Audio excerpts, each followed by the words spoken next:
Hello, I'm doing a raise awareness video for depression today. I first got diagnosed in April. I took an overdose. Before that, I was in a dark place. I was cutting myself, burning myself, bruising myself.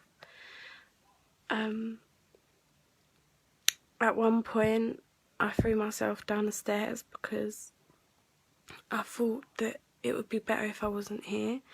I thought that it was gonna make me disappear, but obviously it just made me have a sprained ankle. I lied to people. I lied a lot. When you have depression, it makes you a serial liar. It makes you the best liar in the world. If someone asks you where that cut was from, it was the cat. If someone asks you how you bruised yourself, I walked into a cupboard. If someone asks you how you sprained your ankle, I fell down the stairs. You become the best liar on the planet.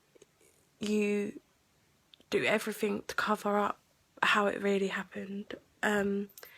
I remember one day that I was with my nephews and they'd just come round. We was babysitting, and my mum, dad and brother and me, and they saw a cut and they were like, "Ariane, how did you get that?"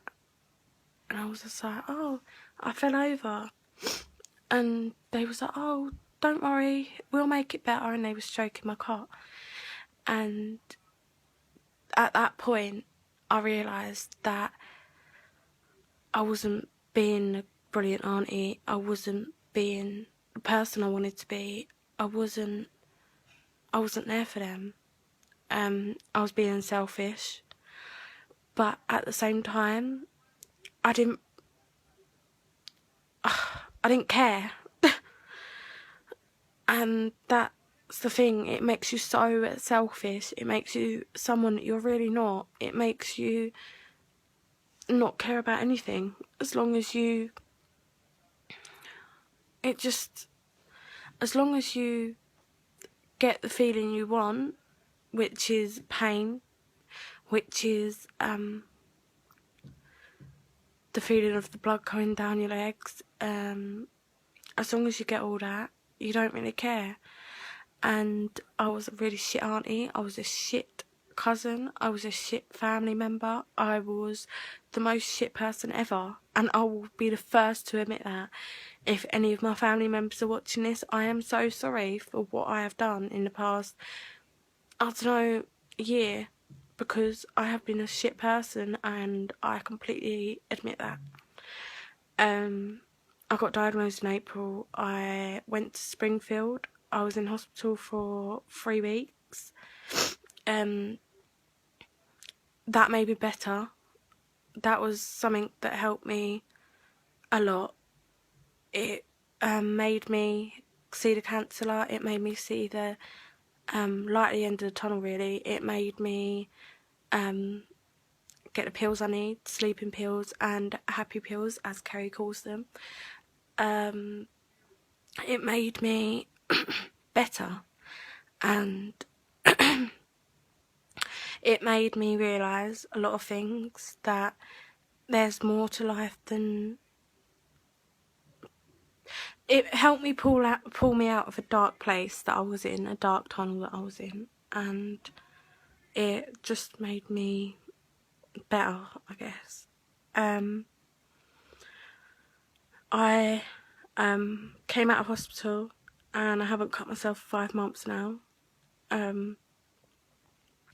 What I'm trying to say is, I know what it feels like to feel like you have no one, to feel like you have no future, to feel like you're drowning but you're seeing everyone around you breathing, and to feel like you're not necessarily sad, but you feel empty. You feel like you don't necessarily feel sad, you just feel empty, that's all. You just feel like you're no one, that you have no one, that you're just existing. You're not living, you're existing. And I know how that all feels. And I'm here saying it does get better. It does get better. You can stop. You really can. I haven't cut myself in 5 months. I'm not saying that it has been easy. It's been the hardest thing. I do still get the craving of cutting myself. I still get the feeling of the sensation.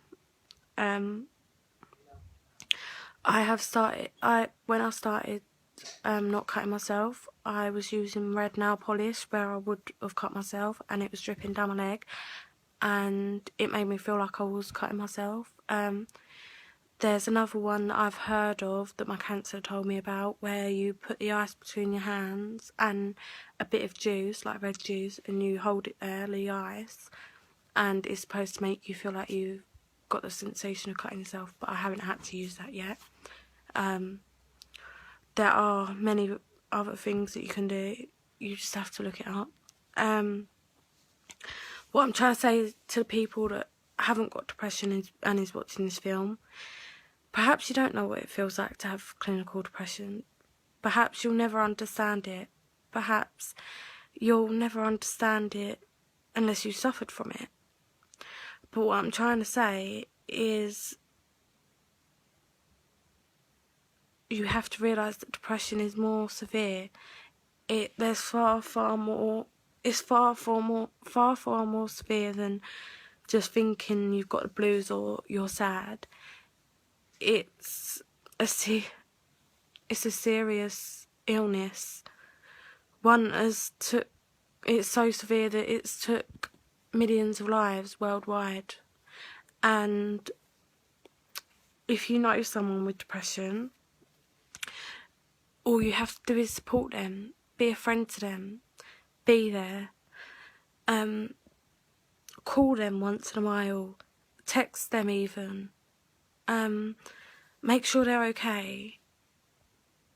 Just a phone call, a text is the best feeling when you're depressed. It makes you feel like someone is actually there for you and you're not on your own, and while you're in this dark place, that they are actually there. Just make the effort with them. It doesn't have to be big. You can just text them. If you know nothing about depression, don't ignore them. Don't ignore someone with depression when they've told you about it. Look them in the eye. Bring them round chocolate when they're down. Bring them round blimmin' anything. Just invite them out. Invite them out to the movies. Invite them, I don't know, just text them, make sure they're okay. Depression is more severe than people realise. Depression takes millions of lives, and it's severe. It's more than, don't just say to people, oh, pull yourself together, oh, get over it, because you can't just get over depression. I still have depression now, but I'm dealing with it, and that's the difference. I have got depression, but I'm dealing with it. Slowly but surely I'm dealing with it. And what you have to realise is that you can't just snap out of it. You can't just pull yourself together like people used to tell me, oh, pull yourself together, get over yourself, da da da. No, you can't. I'm sorry, but once you're in that situation, you can't just pull yourself out of it. You need to have the support, and you need to have the right medication if you're willing to take the medication. And what I would say to you, if you're watching this with depression, go to the doctors.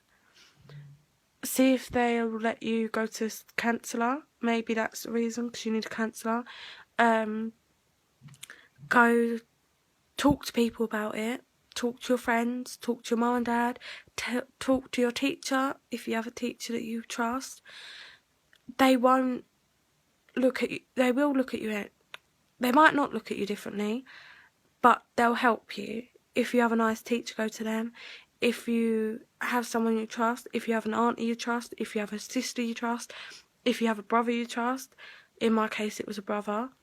After the overdose, anyway, not during my depression. I didn't talk to anyone during my depression, and I really regret it, because